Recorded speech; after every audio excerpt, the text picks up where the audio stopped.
Hello students, यहाँ पर एक क्वेश्चन गिवन है और इस क्वेश्चन में एक पार्टिकल है जो मूव कर रहा है वन डायमेंशन में विद कांस्टेंट एक्सेलरेशन 10 मीटर पर सेकेंड स्क्वायर। और ऐसा देखा गया कि ये कवर करता है 100 मीटर का डिस्टेंस 4 सेकंड के इंटरवल में। तो अगले 4 सेकंड में पार्टिकल कितना डिस्टेंस ट्रेवल कर लेगा, ये पूछा गया। तो इसे सॉल्व करते हैं हम लोग। सबसे पहली बात यहाँ पर यह ध्यान देना है कि u इनिशियल यानी कि इनिशियल वेलोसिटी पार्टिकल की जीरो नहीं है, इसलिए यहाँ पर गैलीलियो का जो ऑड रेशियो है 1:3:5 इक्वल टाइम इंटरवल में जो डिस्प्लेसमेंट के लिए यूज करते हैं वो यूज यहाँ पर नहीं करेंगे। ओके, तो यहाँ पर क्वेश्चन को सिंपल तरीके से सॉल्व करते हैं अपन। ये है स्ट्रेट रोड और पार्टिकल किसी समय पर यहाँ पर है, let me call this T not time, और यहाँ पे स्पीड u है। तो अगले 4 सेकंड में टाइम हो जाएगा टी नॉट प्लस 4 और वेलोसिटी हो जाएगी u प्लस 4 सेकंड में 40 मीटर पर सेकंड स्पीड बढ़ जाएगी, तो u प्लस 40 मीटर पर सेकंड।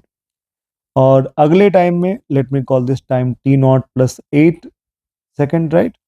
ये टी नॉट प्लस 4 सेकंड है, ये टी नॉट सेकंड है। ओके, तो यहाँ पर वेलोसिटी पार्टिकल की हो जाएगी u प्लस 80 मीटर पर सेकंड। ओके, अब ये जो डिस्प्लेसमेंट है s1 ये गिवन है 100 मीटर, और यहाँ पर जो डिस्प्लेसमेंट s2 होगा ये हमसे पूछा गया। आई थिंक ये क्वेश्चन क्लियर है सबको।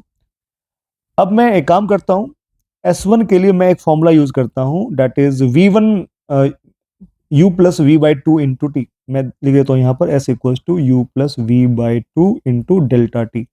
ये है कांस्टेंट एक्सेलरेशन से चलने वाले पार्टिकल के डिस्प्लेसमेंट के बारे में, राइट। तो इस तरह से अगर बात करें तो S1 के बारे में अपन क्या बोल पाएंगे, S1 which is equals to 100 must be given by initial velocity है u और फाइनल है u प्लस 40। ओके, तो इसे मैं लिख देता हूँ u प्लस 40 बाई टू और टाइम इंटरवल है 4 सेकंड का। तो यहाँ से हमें u मिल जाएगा, तो ये हो जाएगा 50 इक्वल्स टू 2u प्लस 40, और यहाँ पर u की वैल्यू हो जाएगी 5 मीटर पर सेकेंड। तो जो से पार्टिकल को देखा गया वहां पे पार्टिकल की स्पीड थी 5 मीटर पर सेकेंड, और ये 5 था, तो यहाँ पर पार्टिकल की स्पीड हो गई 45 मीटर पर सेकेंड, और यहाँ पे पार्टिकल की स्पीड हो गई 85 मीटर पर सेकेंड। अब आसानी से अपन S2 फाइंड आउट कर सकते हैं। S2 की वैल्यू हो जाएगी, अगेन इस इंटरवल के लिए U की वैल्यू है 45 और V की वैल्यू है 85। इसे 2 से डिवाइड करेंगे, और जो टाइम इंटरवल है ये है 4 सेकेंड का। ओके, तो ये कितना हो जाएगा, ये हो जाएगा 130 इंटू 2 260 मीटर्स। ओके, तो ये इसका सही आंसर है।